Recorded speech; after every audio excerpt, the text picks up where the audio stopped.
So I believe I had you read Comedy of Charleroi. Sure did.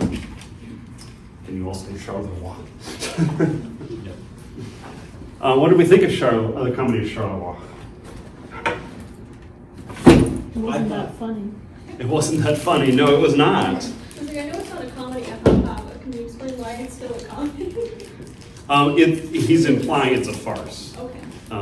And he's actually implying that the trip. He's not talking about the Battle of Charleroi. He's talking about the trip by Madame Pragan and the narrator to Charleroi as a farce. And he's using it in the sense that if it's not a tragedy, it's a comedy, which is the two. You've seen the theater masks as the happy and sad one. And for the ancient Greeks, everything had to be a tragedy or a comedy, and a comedy had ended well. And so he's basically saying it's a farce. Zach, you had some. I thought it was interesting his constant back and forth about how noble war can be in certain aspects and how horrible it is and how much it's changed.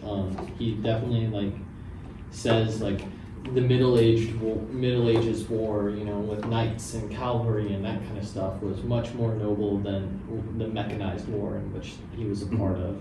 Mm-hmm.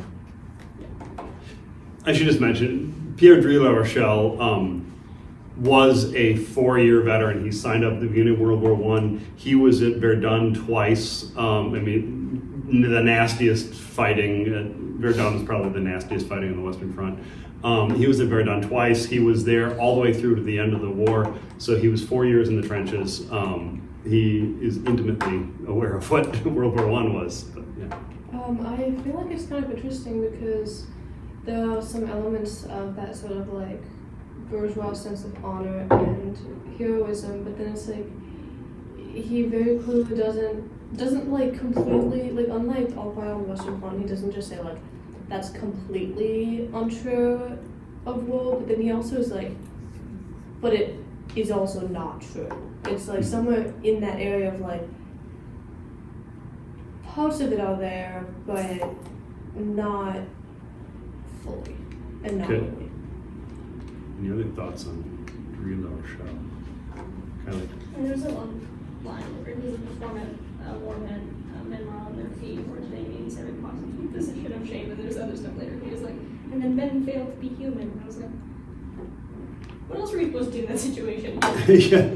Well, that's interesting. It raises an interesting question. What does he think a successful war would be? And Zach pointed a little bit. He thought medieval warfare, where hand-to-hand combat sounds like it would be good, but this didn't do that. And in fact, he actually says at one point the war is a failure as a war. Did you guys notice that passage? The war is a failure as a war, and why it was a failure? What he listed as the problems with it. Is it that there was no engagement? There was never an engagement? They would constantly charge back and forth at each other but would never meet and would simply just die before they even touched each other? Mm-hmm. He said along the lines that it was a failure war because everybody besides the soldiers was fighting. Yeah, well, that's a key point. I think it's on page 48. Let me see here.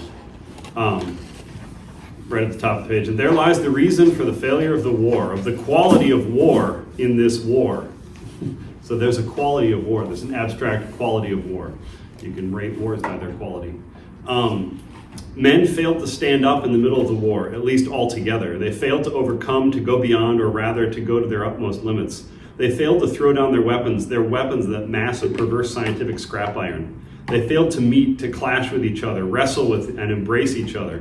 Men failed to be human. They did not try to be human. They accepted being inhuman. They did not want to go beyond this war, to continue the eternal war, the human war. They bungled it like a revolution. They were defeated by this war, and this war, which has defeated men, is evil. This modern war, this war of iron and not of muscles, this war of science and not of art, this war of industry and commerce, this war of offices, this war of newspapers, this war of generals and not of leaders, this war of ministers, trade union leaders, emperors, socialists, democrats, royalists, industrialists, and bankers, old men, women, and little boys, this war of iron and gas, this war fought by everyone except those who were fighting it, this war of advanced civilization. there's a whole lot to unpack there. Any ideas on, any thoughts on that?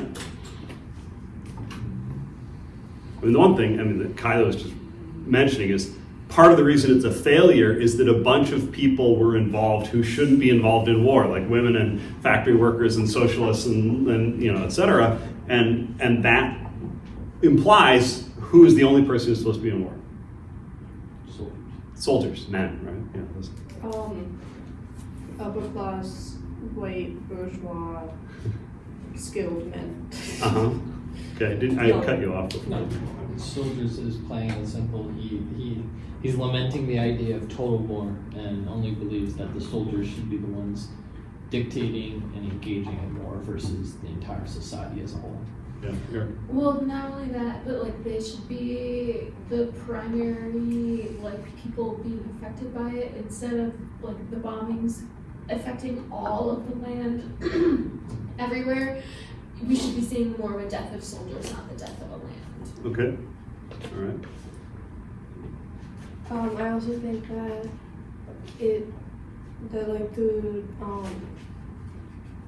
especially in World War II, I feel like he'd feel even more that way because like in that one, it is quite literally that civilians are targets of the attacks pretty much just as much as soldiers are, and so it's like civilians are fighting. Like there's basically no distinction between soldiers and civilians except that soldiers are the ones trying to shoot people. Okay. Yeah, so the death visits everybody, and that's part of Drew's problem is that death is supposed to be just about the men fighting the war, right? Yeah, I highlighted this passage, but war is no longer war, you fascists all over the world. One day you will come to see that when you're pinned down in the mud, flattened and shitting your trousers. There'll be no more plumes, gold brays, spurs, horses, trumpets, fine words, but just a stench of industry gnawing at your lungs. And his whole idea that they're completely lost the humanity aspect of war, and now it's just industry. Yes, it is. Kind of in connection with that, on page 17, there's a passage, I'm just going to read the one line I highlighted. War today means every possible position of shame, and I feel like that says a lot. I mean, when men are enlisted in the war, they're like broken down, and their every sense of self and being an individual is taken away from them, and it's just shame. I want to point just that long passage I read on page 48. He's saying men failed to stand up, they failed to overcome, to go beyond. And he says they failed to meet, to clash with each other, to wrestle with and embrace each other. And I think there's a whole lot going on there that he sort of sees war as a form of human contact, a form of communion between men. It's a form of fraternity. It's a form of connection. Even though you're trying to kill each other, it's a form of connection. And I think he's really, and I will say, Drew LaRochelle he's read a lot of Greek and et cetera. I'm sure he's got the Iliad in his mind as sort of war is a sort of a one-on-one combat between men, and it's filled with respect, but also, somebody wins and somebody loses, but it's the most honorable thing, and it's done. And so, I mean, he's got this vision of war as actually a form of communion. I mean, it's a form of connection, a form of emotional bonding between people trying to kill each other, which is a very interesting thing for me. Now listen. Also, if people, the losers even, like you said, the winners get glory, and in that setup, the winners get glory, and even the losers get respect, and an honorable death, whereas in total war, it's regardless of if you survive or not, you're just a number. And that's basically as far as anybody could get, aside from getting up in the chain of command. Blanking on the Goldstein book points out in the Trojan War, one of the most horrific things that happened, even the gods rebuke, is when Achilles ties Hector to his chariot and rides him around Troy, and mutilating his body, and the gods are that's bad. So they they intervene to stop that, and then let Priam walk into the camp and beg Achilles to give Hector back. So there's lots of the idea of respecting the dead Mhm. in war isn't present there compared to World War I, where it's Yeah, where the bodies are blown apart by high explosive artillery shells. Wyatt? I find that kind of humorous because on one level, the officers might still be engaging in that. If an officer meets another officer, they're probably going to, act in a completely different manner as what an ordinary soldier is going to do. Thinking particularly like in the Second World War, if, enemy officer parachuted into Germany or something, they would sometimes sit down and have dinner with the enemy. So there was kind of still that like chivalry there. It just didn't pertain to the mass soldiers. Yeah. It's like one rule for us and then one rule for you. It's funny you mentioned that because one of the films that I don't show on this anymore because the production value sucks, because it's a 1930 film, 32 film called The Grand Illusion.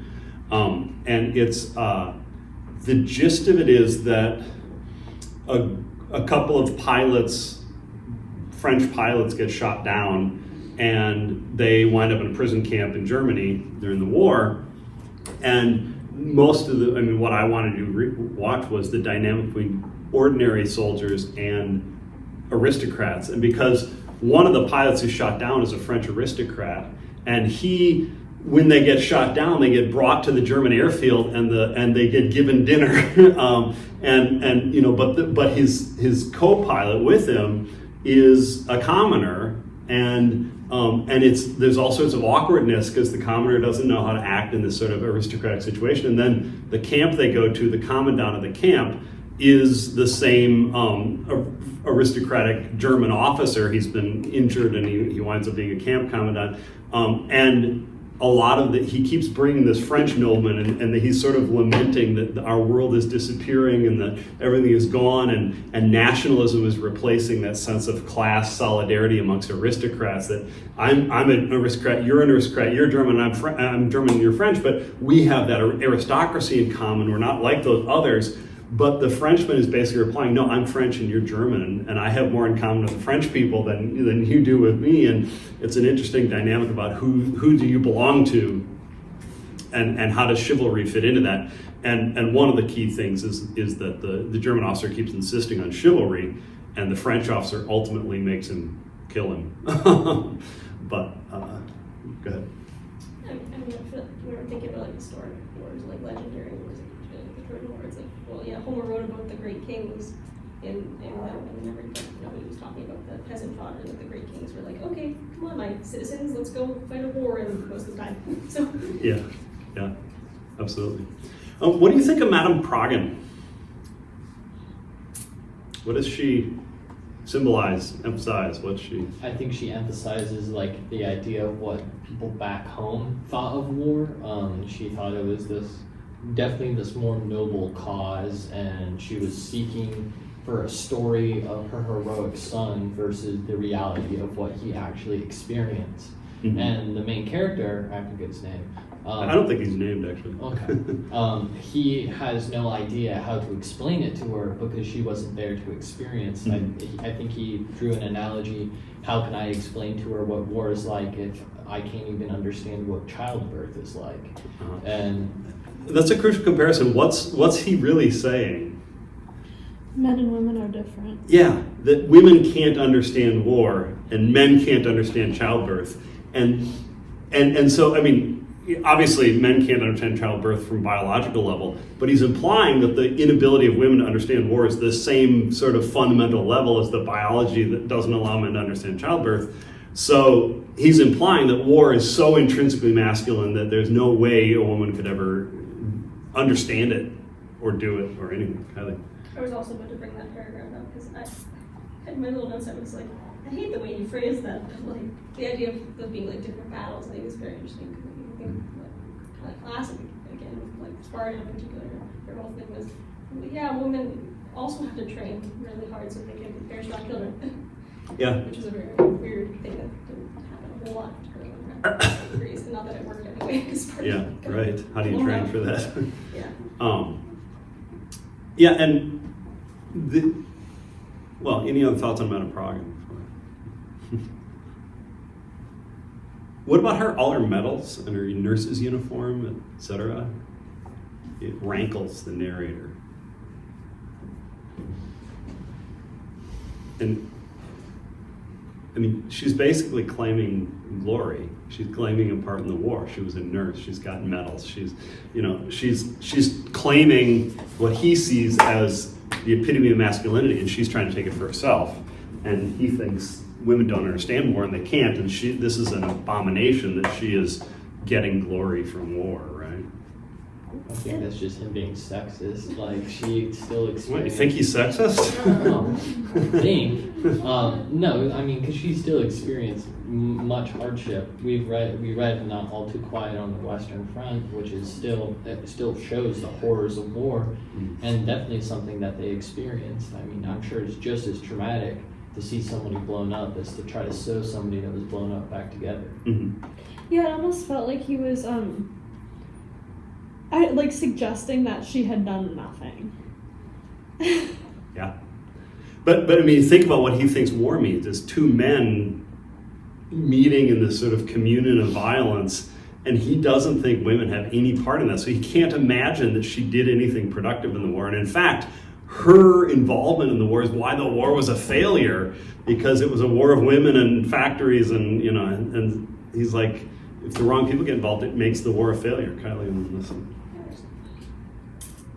Definitely just being really sexist with coaches out of it. I mean, like All Quiet, it was very clear that even though women weren't necessarily on the front lines, like they were just, bombs were still falling on the ambulances as they drove around, looking, Yeah. like, they were trying to get like mutilated soldiers. Like, it wasn't peaceful Yeah. at all. Like, they were there, Yeah. right there.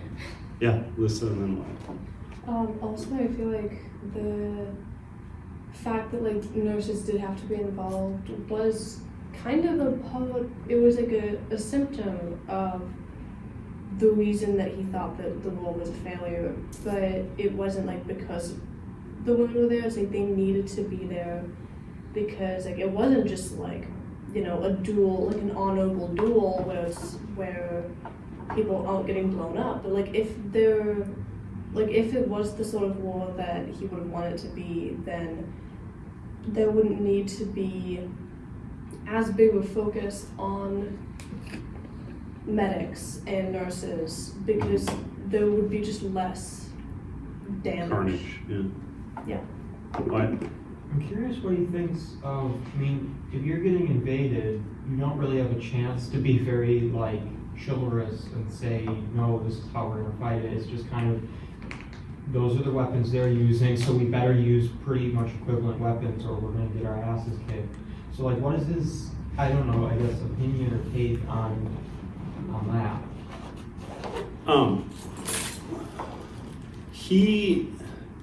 Okay, I'm just gonna spill a big secret.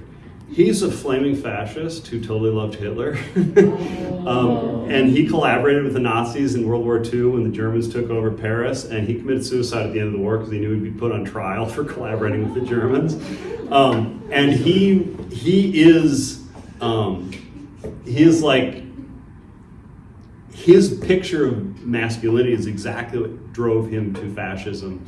He's trying to find a form of fascism, a form of masculinity that redeems his idea of what masculinity is, and he thinks fascism is it. He's the one who, I think I told you this, that there was a French fascist leader named Jacques Doriot, who ran a pretty big political party that was fascist, and Drie La Rochelle joined it and was on the board of directors of that political party and like ran the newspaper for the party. And he talked about a time when Jacques Doriot Doriot was actually a communist at first. He was a welder and he was part of a communist labor union. And the police were trying to break up a strike, and Doriot picked up a cafe table and was swinging it over his head and ran at the police and was like beating police officers with a cafe table. And Drie La Rochelle wrote in the newspaper, if anybody who had seen Jacques Doriot pick up a cafe table and beat police with it knows that there's one political leader in France who's a real man. I mean, like, he actually used that word, real man. He's got a sense of masculinity. He's kind of aware that he's completely out of touch with the modern world, that he's out of tune with it. And so I don't think he has an answer for you, like what should war be like. But he does just totally disapprove of modern total war. I will add one other thing, is that he wrote another novel called Gilles, which is basically autobiographical. You know, it's about a World War I veteran who comes back and he marries a Jewish woman and that doesn't work out. And Drew La Rochelle was a World War I veteran who came back and married a Jewish woman and that didn't work out. She was really rich, and then he winds up bumming around and he can't find his place in society, and, you know, et cetera. But at the end of, and then he gets into politics and he becomes a political, you know, operative, et cetera, just like Drew La Rochelle did. But at the end of it, the character Gilles goes off to the Spanish Civil War and becomes a secret agent.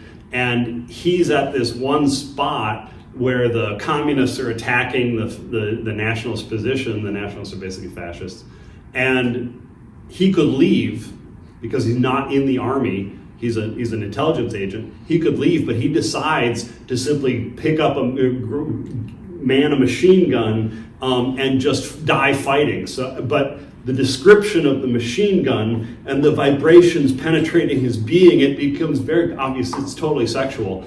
And he basically says the epitome of manhood, the ultimate form of manhood, is to die doing violence to other men. That is the essence of masculinity, right? And he basically says, yes, Gilles is obviously going to die as soon as the last period on the novel, you know, as soon as you hit in the novel, you know he's going to die. But he has this moment of almost ecstatic sexual transcendence, killing people before he dies, right? And Drew says in so many words, that's the epitome of masculinity, is the ability to commit violence and then die in the process. And it's a moment of transcendence. And when you feel that power, that life and death power you have, it's a moment of transcendence. And that is the meaning of life. That is the ultimate form of existence. And if you die right afterwards, you will have lived.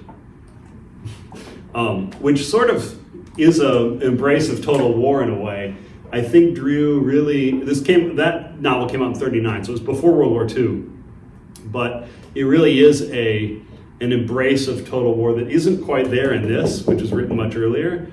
So he's sort of figured out a new way to make his peace with modern warfare as sort of suicidal masculinity, right? Kylie. Right before I forgot that you talked about this guy in the last class. I forgot his name, but I was going to bring up. I was like, it's weird that he's like, yeah, it's forms of failure because women were involved in any capacity when, like, particularly comparing it to the classics, which is very much before. He's like, yeah, it was peak war. Women were heavily involved in that, even though they lacked agency. Like, the whole Iliad kicks off because Agamemnon and Achilles are fighting over Briseis and Chryseis. Like, Yeah. so they're right there. You don't say anything, but they're right there. Yeah. I'm actually not surprised that he was a fascist Nazi supporter, considering how much he mentioned Jews and how much, in just the 84 pages that we read, and how many times he mentioned the dirty commoners that he constantly worked with, those filthy alcoholic farmers. Yeah. So it makes sense. And I think, personally, what I read is through a lot of his downfall was he was talking about how he's this bourgeois intellectual and he's just constantly romanticizing this war, but he can't handle the evilness of it. Like, he's like shitting his pants. He's like, oh, I don't understand why I don't like this. And it's like, well, no shit. You just spend the whole time reading about it, not actually thinking about it, you know? Not doing it.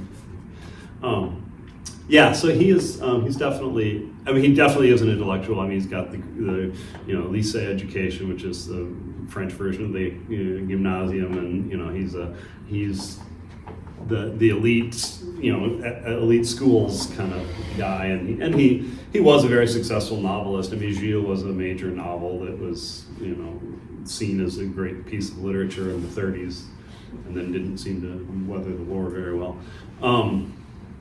And ironically, I mean, I don't know if any of you have ever heard of André Malraux.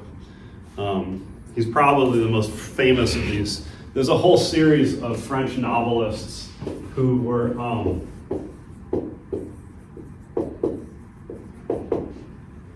were essentially too young to be in World War I, but they came of age in the late 20s and 30s. And they wrote a version of, Malraux is really famous as being sort of an existentialist adventure novelist. He wrote about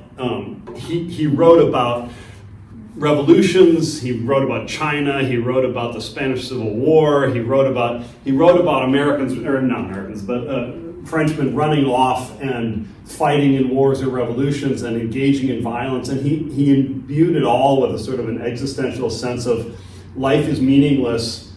You have to build your own meaning, and revolution or violence or sacrificing yourself for others can be a form of meaning. And he eventually wound up in the 30s. He was sort of a friend of the communists. Malraux, when the Spanish Civil War broke out, he was already a successful novelist, and he went and bought a bunch of airplanes and went to Spain and volunteered an air squadron and commanded an air squadron that was like bombing the nationalists. And he hired a bunch of French pilots, and then did that for a little while, and then sort of got bored with it and went home again. But he was really good friends with Dreux La Rochelle. They were on totally opposite sides of the political spectrum. He was a communist and socialist, and sacrifice yourself for the good of humanity and make the world a better place. And Dreux La Rochelle was, no, it's all about violence and dominance, and But they were really good friends, which is kind of bizarre. But there's a sense in which they're both looking to war as the meaning of masculinity and existence.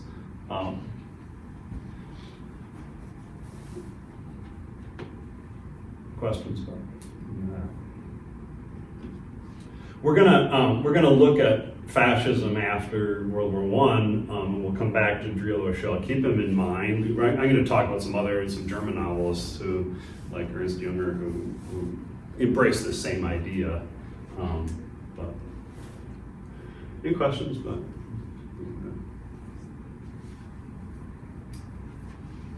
I think that's just really, oh yeah, that makes a lot of sense now that I'm thinking about the novel again. I'm like, oh. yeah, the contempt for Madame Pragen comes off. It's like all of them, like, Yeah. that's way worse. Yeah. Let's see. He also said a lot of times basically it's such a relief to be around other bourgeois men. Yeah. Yeah. He basically when I read A Heart of Darkness for your other class, it reminds me of when the protagonist was just like, thank goodness there's a white man here. It's like that he has the same attitude of there's a bourgeois man, good. Yep. Well, there is So definitely it's a. Baptist. I don't think I think this is true in the United States, but people don't talk about it. And so we don't think about it that much. But in France or England or whatever, there was a really strong sense of class solidarity that middle-class men felt they were fundamentally different than working-class men, and they just didn't feel comfortable on working-class men, and they just didn't, those guys are, not like me. And World War I really shook that up because everybody was in the military, everybody wound up in the trenches together, and as Dreux La Rochelle points out, sometimes the officers were working class men and the enlisted soldiers were upper class men or middle class men, and it was really at times awkward. And that's the movie that I didn't have you watch, A Grand Illusion. That was the central theme, was can an aristocrat and a middle class guy and working class guys bond through nationalism? And the war, can they somehow all connect through nationalism and the war and overcome the class boundaries that are so profound otherwise? And their answer is yes, because the aristocrat sacrifices himself to allow the working class guy and the middle class guy and the working class guy is Jewish, to escape the camp and get back to fight for France and all the rest. Although along the way they wound up spending a winter with some Swiss farmer's wife, and he never quite gets back to the war. But so the class thing is definitely a big. It's interesting to see how far the pendulum has swung compared to today. Pre-World War I, it's all class consciousness. We're all these different classes, and we're so significantly different. And to now, where there's almost no class consciousness, and it's either I'm a true-blooded American and you're not. There's only that.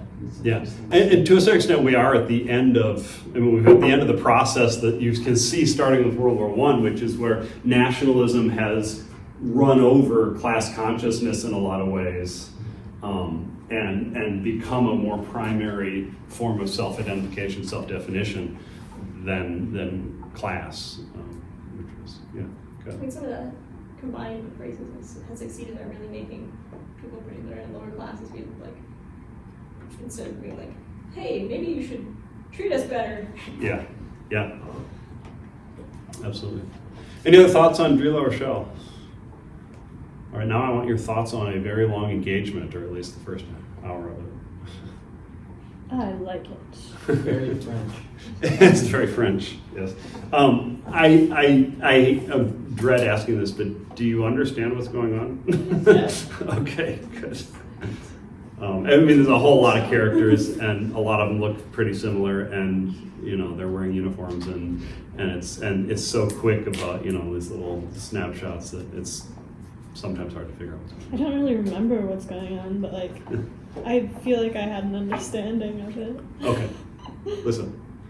I feel like I kind of understood like most of it, but it's like there were a few things just like what's his character's role again? Because there's just so many of them. Yeah, and it's so fast. I mean, they keep throwing you. Right away they give you the little bios of these 5 guys, and you're like supposed to keep them straight. You're like, I don't know who's Angel Pastor, who's Biscuit, and who's